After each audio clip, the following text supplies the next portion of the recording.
Bonjour à tous, il est 10 heures du matin et là on vient de partir en trek.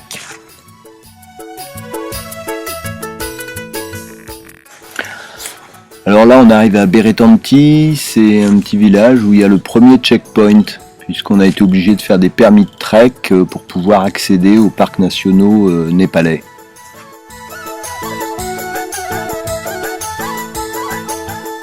Une pensée pour Claude et ses ruches en voyant cette ruche locale.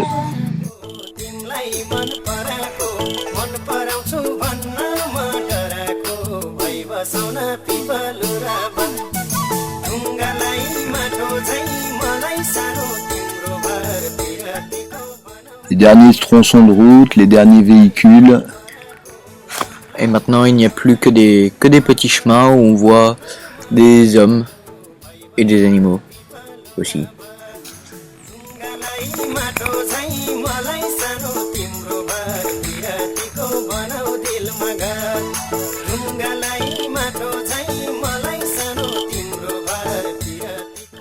Alors on arrive au terme de notre journée de marche à Tikedunga, donc 470 mètres de dénivelé dans la journée en quelques heures. C'est suffisant pour que l'organisme s'adapte correctement à la montagne, à l'altitude.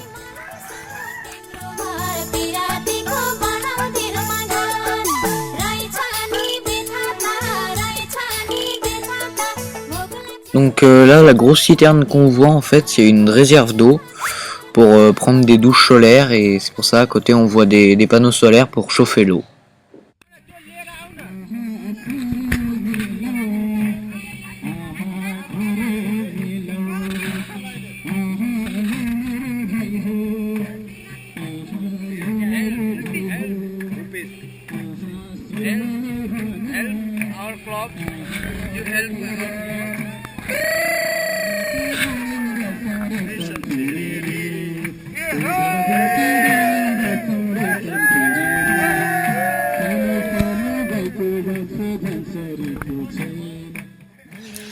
Donc là on est toujours durant la fête des Lumières, donc c'est toujours la fête au village, les gens dansent toujours, plus particulièrement les jeunes quoi.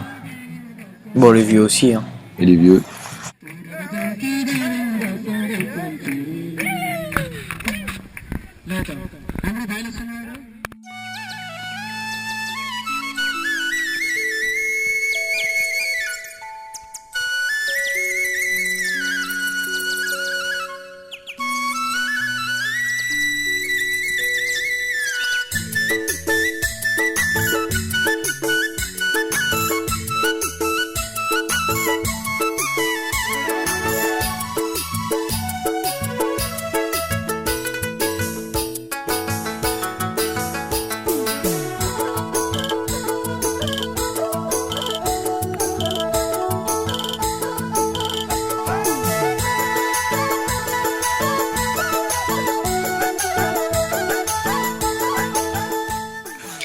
Donc ça c'est un homme en fait qu'on a vu pendant tout le trek et en fait il transporte des céréales et j'ai même pas pu décoller ces gros paniers et en fait il les vend au fur et à mesure.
Un petit tour dans la cuisine du guest house là, où j'ai la belle surprise de voir la cuisine au feu de bois dans un four particulièrement efficace, aussi bien pour chauffer que pour maintenir au chaud.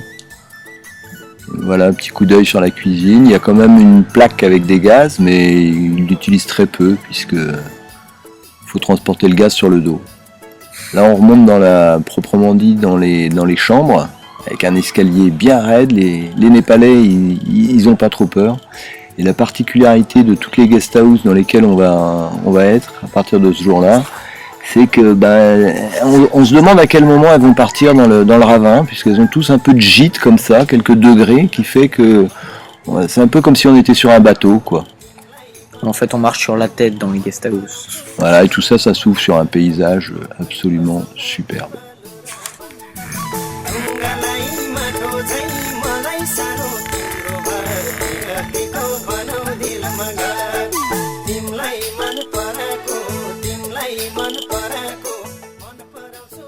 Alors comme on a pu le voir, il n'y a pas de route du tout d'accès ici dans ces villages. Donc tout ce qui est ici sous vos yeux, là, ça a été monté à dos d'homme ou de chevaux. Ou éventuellement de chevaux, ouais, puisqu'ils utilisent comme ça. On a croisé souvent des petits convois de chevaux comme ça dans la montagne.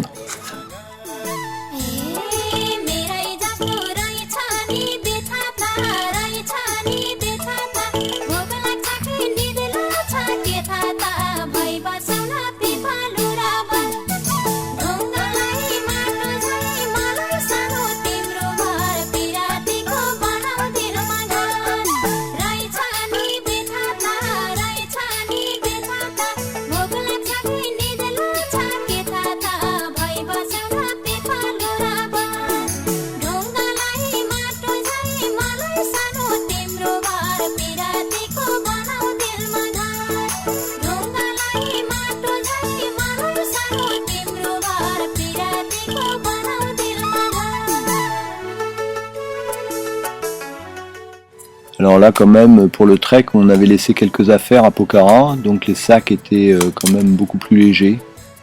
Ça tournait aux alentours de 5 kg pour les enfants et puis peut-être 7 ou 8 pour moi, c'était confortable.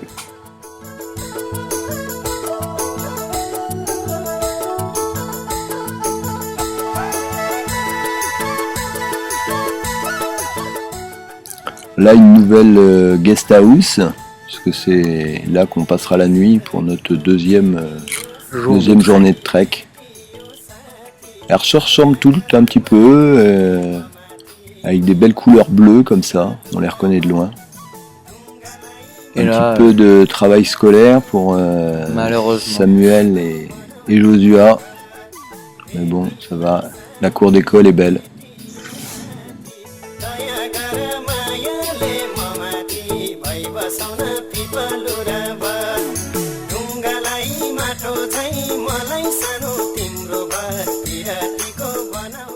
Alors comme on le disait tout à l'heure, tout ce qui est là sous nos yeux a été monté à dos d'homme ou de chevaux. Et puis même si les vaches et les brebis et les biquettes peuvent y aller par troupeau, c'est un peu plus difficile pour diriger un troupeau de poulets. Donc là ils en montent quelques-uns sur leur dos. Alors le soir, dès que le soleil disparaît, la température chute pas mal, donc on prend plaisir à se retrouver au pied d'un bon poêle.